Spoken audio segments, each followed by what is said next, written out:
Praise God. Praise God. God is good all the time and all the time. God is good. Praise God. Praise God. Isang mapagpalang araw po sa bawat isa. Sa pagkakataong ito, tayo po ay dudulog, lalapit sa ating Diyos na buhay ng may pananampalataya na kung saan may dalawa o tatlo na nagkatipon sa kanyang ngalan. Naroon siya sa kanilang kalagitnaan. Sa araw na ito, tayo po ay dudulog sa Panginoon sa ngalan ng bayan ng Tagbilaran sa probinsya ng Bohol. Ating hihilingin sa Panginoon na maitatag ang altar ng ating manunubos sa bayan ng Tagbilaran. Mahimutag sa atong mga kaigsuunan diha sa Visayas ug sa Mindanao. Bisan pa katong atong mga kaigsuunan nga anaa sa Luzon ug sa laing nasod. Dalaygo ang Ginoo sa walay katapusan. Ang atin pong pagsambay mula sa Aklat ng Mga Awit, 74 na kabanata. Ang talata po ay 16. Nilikha mo yaong araw, nilikha mo pati gabi. Nilikha mo yaong araw, buhat talang anong dami. Nilikha mo yaong araw, nilikha mo pati gabi. Nilikha mo yaong araw, nilikha mo pati gabi.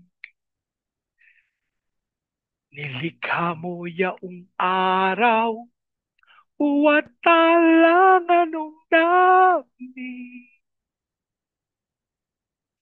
Nilikha mo yaong araw, huwat talang anong dami. Ama naming Diyos na makapangyarihan sa lahat. Kami po'y nagpapasalamat sa pagkakataon na minsan pang makadulog at makalapit sa iyong banal na harapan. Ama, kami po'y nagpapakumbaba, humingi ng tawad sa lahat naming pagkakasala. Ang aming panalangin, ang banal na dugo ng aming manunubos, ang maglinis, umawi sa lahat naming karumihan habang idinudulog din namin sa iyo ang bayan ng Tagbilaran, ang aming panalangin ng lahat ng altar at lahat ng kasunduan na ginawa sa mga ito nang hindi ayon sa pangalan ng aming manunubos ay mapawalang bisa sa pangalan ni Jesus.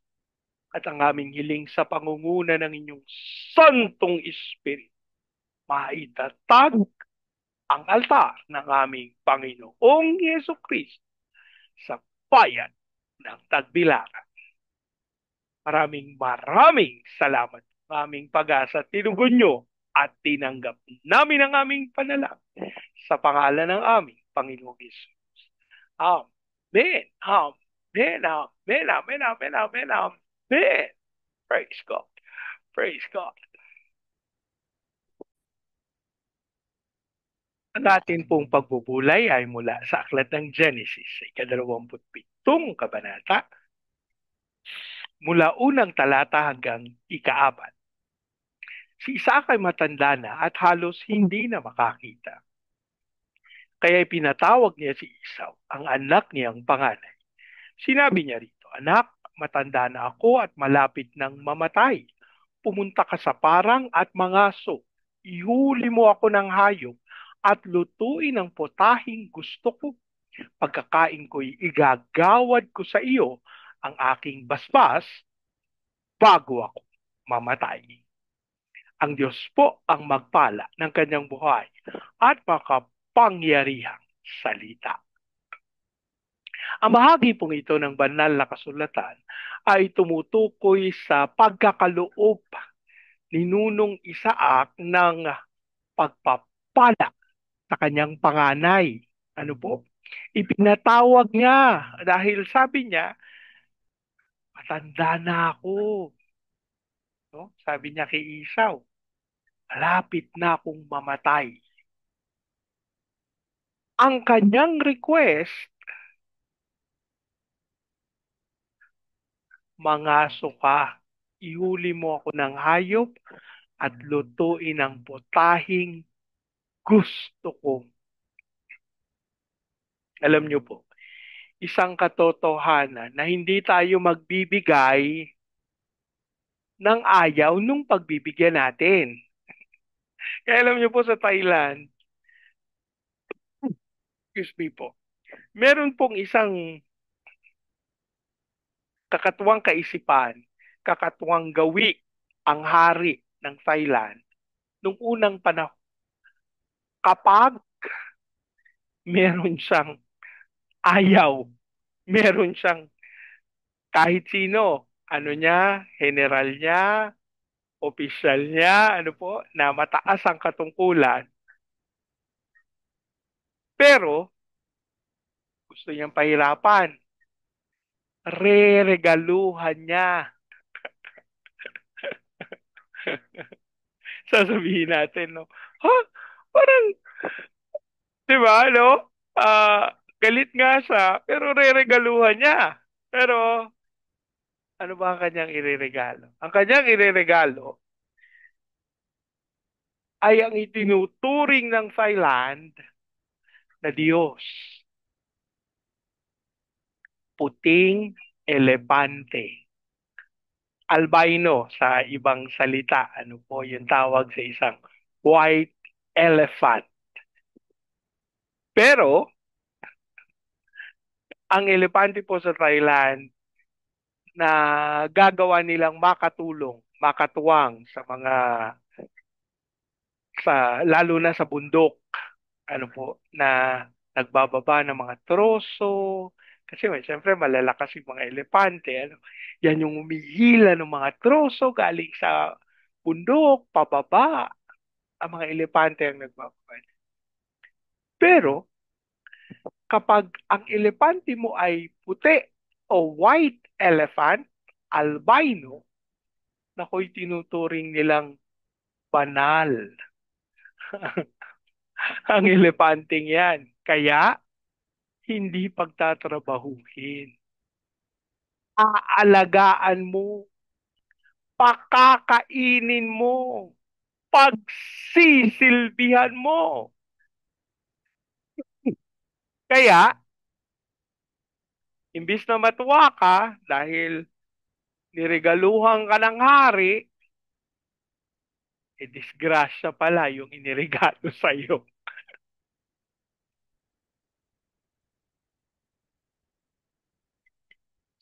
Ito po yung sinasabi na nagregalo pero masama ang loob.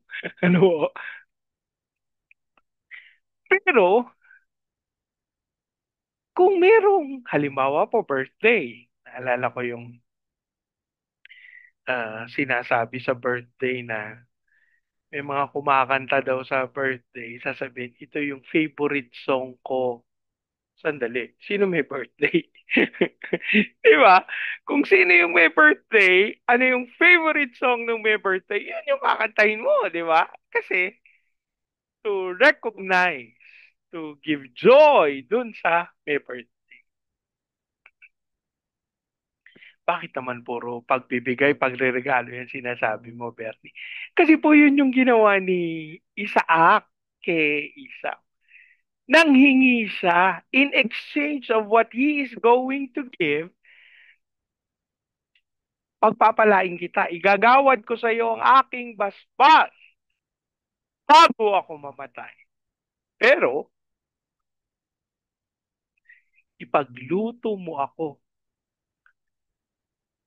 ng putahing gusto. Ito po yung pagpapatunay na yung mga pagpapala na ating tinatanggap.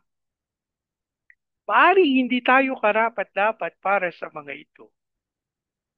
Pero, nangangailangan na tayo'y may ganaping mainam may ganaping ayon sa kagustuhan nung magpapala sa atin. Yun pong katuruan sa ano yun, prosperity teaching, ano po, na ibe-bless ka ng Panginoon kung ano ka, mapagbigay ka. Alam niyo po sa katotohanan, wala talagang tatalo sa pagbibigay. Kapag ikaw ay nagbibigay, malamang babalik sa iyo yung binibigay mo, ano po. Pero yung kaisipan na wala ka nang gagawin, hindi ka na magtatrabaho, hindi ka na maglilingkod sa Panginoon, hindi mo na gagawin kung ano yung iniutos ng Panginoon. Ako, napakamali yun. At inaasa mo dun sa mga bigay-bigay mo. Mga kapatid, higit sa lahat, ang ating paglilingkod sa Panginoon ay marapat na manggaling sa kaibuturan ng ating mga puso. Ito po yung nararamdaman at nauunawaan sa Espiritu kahit hindi mo nakikita sa mata. Yung naglilingkod sa Panginoon kahit na napapagod, kahit na dumadaan sa mga mahigpit na pagsubok, makikita mo na sa kanilang puso at sa kanilang buhay, walang pagrereklamo, hindi mainitin ang ulo, at nagdudulot ng inspirasyon sa iba para makapaglingkod din sa Panginoon. Mga kapatid, ito po yung mga katangian na nais ng Panginoon na ating maipakita at maipadama sa Kanya, na sa ating pagsunod at pagganap ng Kanyang kalooban, paring napapagod tayo, paring nahihirapan tayo, may pagkakataon na tila ba hindi natin kaya o tila hindi natin magawa. Pero walang makakapigil sa atin na sundin at ganapin ang kalooban ng Panginoon. Hindi ko po sinasabing wag na tayong maghangad ng pagpapala. Alam niyo po, ako'y naniniwala sa ayaw at sa gusto natin, tayo'y pagpapalain. Sapagkat ang pagpapala ng Diyos ay nakabase sa katotohanan siya ay mabuti. Pero may mga pagpapala na itinalaga para sa pagsunod.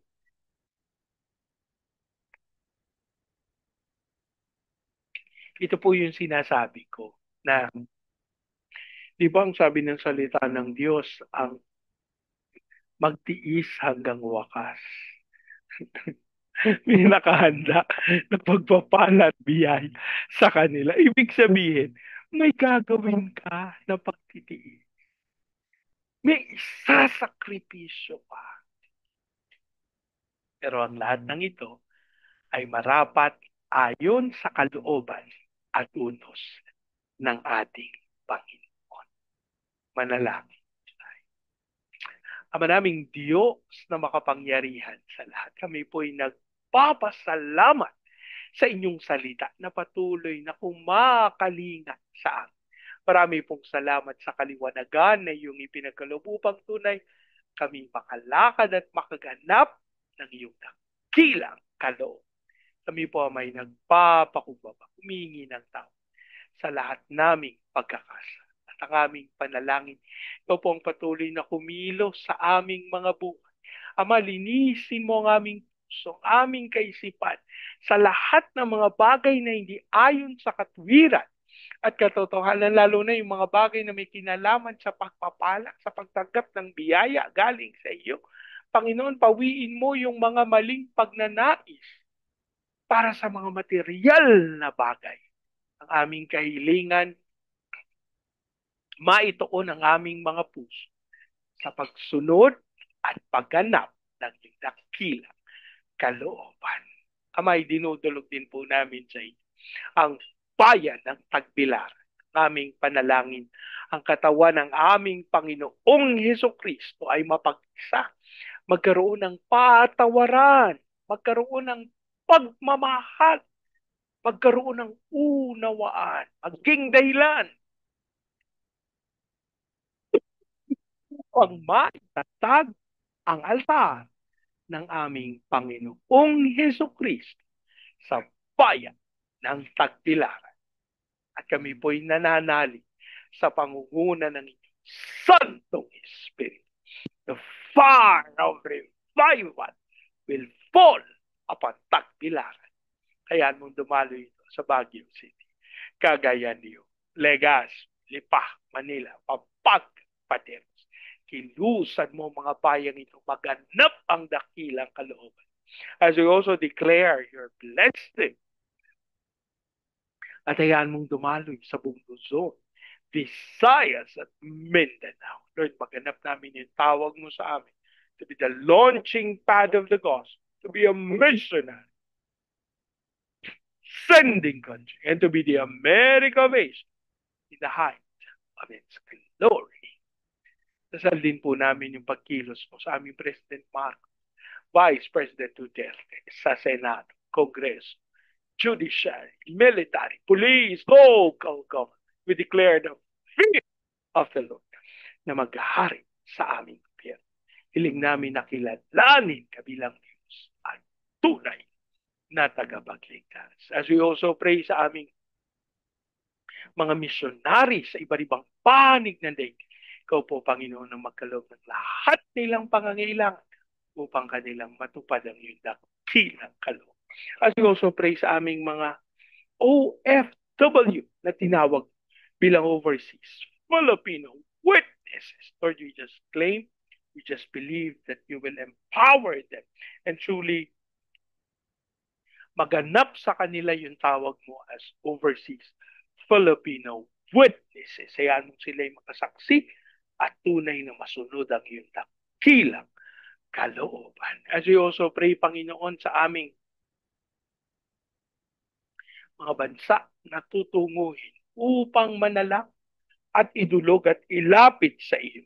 Ama, we pray for Vietnam, Cambodia, Myanmar, Thailand, Malaysia, Singapore, Indonesia, Brunei. Ang iyong kapangyarihan ang sumama at maging tagapagbantay ng iyong lingkod upang ilingin ang apoy ng revival na bumaba sa mga bayang ito. As we also pray, Panginoon, sa aming mga training agencies, katulad ng may Lifeline, Asian Center for Missions, Elijah House, Philippines, at Church Renewal. Lord, hiling namin ang iyong pagkakaloob ng lahat ng pangangailangan ng mga ministeryong ito pang maganap ang dakilang kalooban mo. We also declare your peace over Israel and the fire of revival sa US, sa Brazil, sa Russia, at sa South Korea. Maraming salamat po. Inaangkin namin, tinugon nyo, at tinanggap namin ang aming panalangin sa pangalan ng aming Panginoong Jesus. Amen. Amen. Amen. Amen. Amen. Amen. Amen. Praise God. Praise God. Sa pagkakataong ito, ayan niyo po salitain ko ang basbas ng Panginoon sa inyo at sa inyong sambayan. I declare the everlasting love of the Father. I declare the unending blessings of the Son. I declare the sweet, sweet, sweet fellowship of the Holy Spirit now and forever. I declare that no house and not with bargain, with a no vehicle, and with a flourishing business Jesus. Amen. Amen. Amen. Amen. Amen. Amen. Praise God. Praise God. Hanggang sa susunod. Sama-sama nating ideklara, God bless the Philippines big time. And so we declare to God be all the glory in Jesus' name. Amen. Amen. Amen. Amen. Amen. Amen. Amen. Praise God. Praise God.